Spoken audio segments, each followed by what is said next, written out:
Molly, there's got to be, I don't care how jaded you are, and listen, we've been through a lot, right, politically these past few years.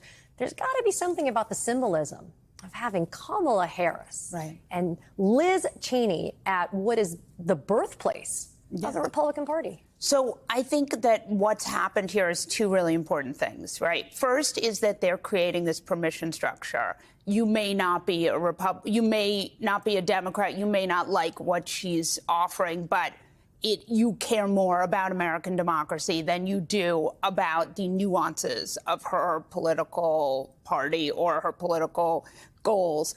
The other thing is that what this does is it breaks through to these lower information voters, and they see that something is different about this election, that Donald Trump is not running as a normal candidate, that he really is running as an autocrat.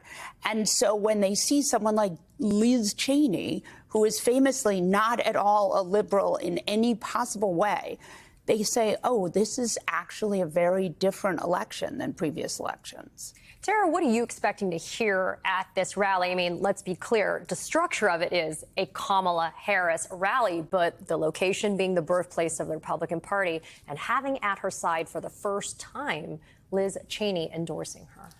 Well, certainly, I think you're going to hear a lot of rhetoric around what the Republican Party used to be, where many Republicans want to return it, right? So I think that's going to be part of the message. And I think ultimately they're going to both of them will go after Donald Trump, and rightfully so. Most people probably remember this, but Liz Cheney was part of the January 6th committee. Yeah. So she knows firsthand what Donald Trump did that day, what happened, what all his enablers did. And so I think you're going to hear a lot of messaging reminding people, because politics is all about reminding people. We're busy. We're working multiple jobs. We're working all the time. We're raising our families. And so politics is ultimately about reminding people, especially when you have a candidate like Donald Trump. I think we cannot underestimate how much people forget and how much time allows things to be romanticized. And then you have Trump on top of it with his revisionist history. So I think you're going to hear a lot of reminders of just what happened on January 6th and what a threat to democracy Donald Trump is. You know, Christine, I want to ask you, my colleague Yamiche Alcindor today, she got the chance to speak to some voters in Ripon, and take a quick listen to what they had to say. I think Vice President Harris and Liz Cheney are a great duo. I think they're role models. I think we need to get along. We need to get together and go forward, not be divided so much. It's a good sign that some Republicans are going to vote Democrat, even though they disagree with the policy, because they just can't get on board with Trump.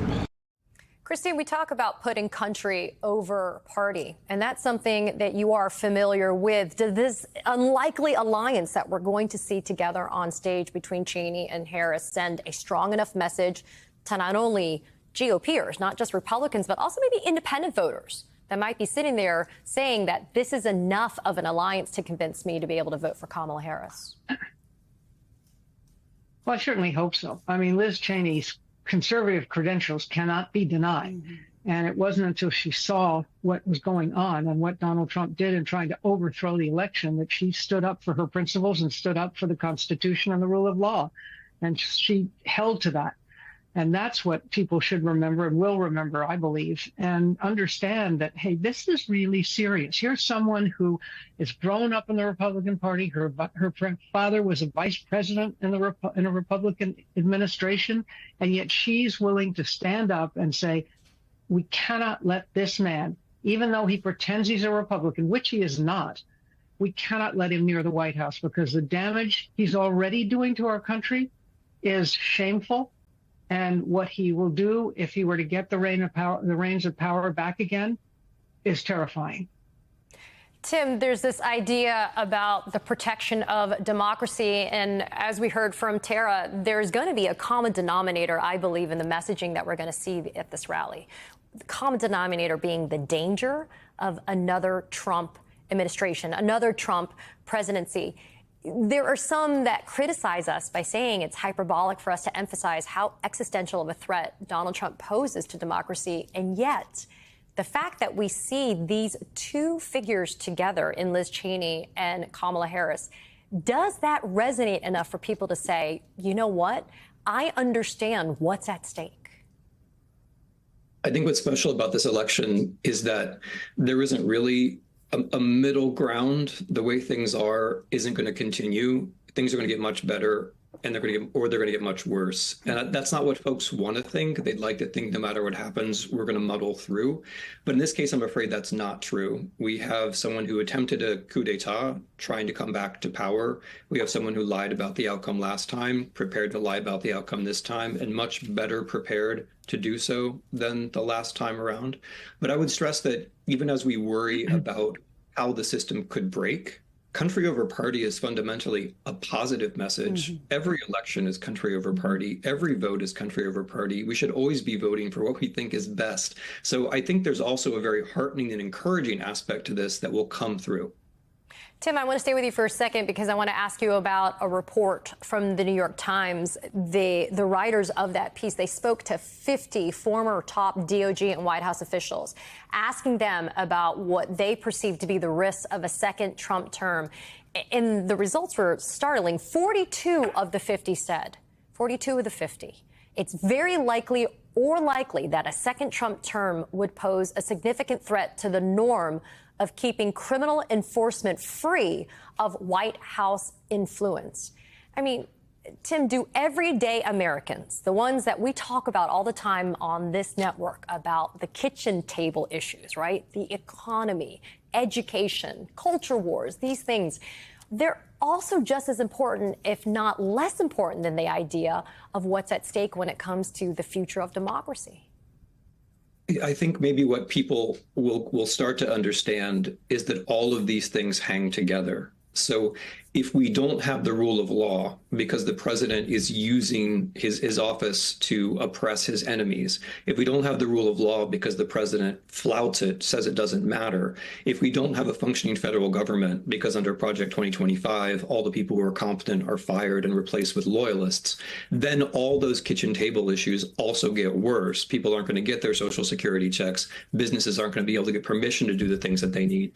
It's the stability that people want hangs together with the rule of law. So those of us who are trying to prevent this country from falling into some kind of autocracy are also the same people who are trying to keep people doing better around those kitchen tables. It's really all one issue. It's one thing. You know, Tara, they say timing is everything, right? So we had a VP debate just a few days ago. It feels like it was a long time ago, but just a few days ago.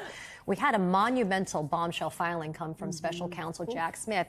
And again, the idea of that legal filing dealt with the 2020 election 4 years ago and the idea of Donald Trump trying to overturn the results of that election.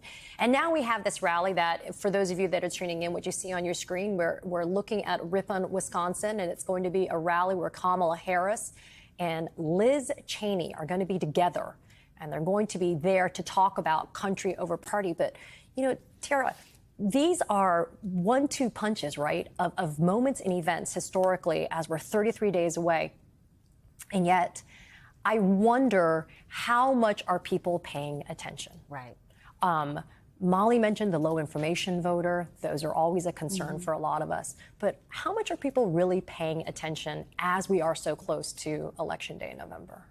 I think people are paying attention a lot more to this election. Yeah. First of all, Donald Trump being in anything tends to draw attention because that's his shtick, right? Like that's his game. And he's actually very good at it, right? Unfortunately, he's very good at it. But I think I want to go back to your other question, too, because you raised a really good point. How do you connect these issues, right? These threats to democracy to the everyday issues? That there is the trick.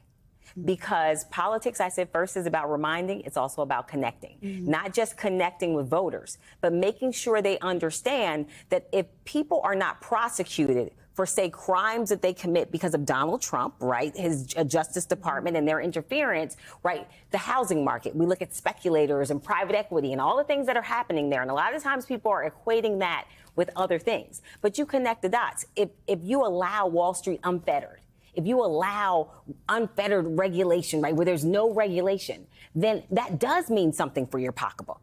So what the job of Democrats, which is not an easy job, is to connect those dots simply. Like, no regulation, what does that mean for you and your pocketbook? and it means a lot. And Democrats have to hammer that because they have to make those, they have to bring those two, they have to connect those dots. And Molly, I mean, is that happening, though? Because we do see a very concerted, very conscious effort by the Harris-Walz campaign to make these issues matter, to weave them all together, to say that there is a through line here, that it's a better opportunity economy if you go with Kamala Harris and Tim Walz. You don't get that, and you also get the complete restriction, if not elimination, of individual rights if you go the Trump-Vance way. Yeah, for sure. Look, I mean, you and I both have a very fraught relationship with polls, but they do show a direction, right? And Harris's direction is better and better, right? People trust her on the economy more than they did. And every week we're seeing better and better polling for her. I think she is breaking through. I think her message of the economy that is an opportunity economy that is for the middle class is really smart. And look, just to go back to Project 2025 again, Vance said during the vice presidential debate that, you know, we have survived one Trump presidency, we'll survive another. But the lesson of Project 2025 is that they didn't get to do what they wanted in the first Trump presidency. That's why they put this together. That's why all these conservative think tanks did this, is because they have a plan, and it's going to start at day one, and it's going to involve firing all the nonpartisan government actors and putting in a federal government that really is an arm of the Trump campaign.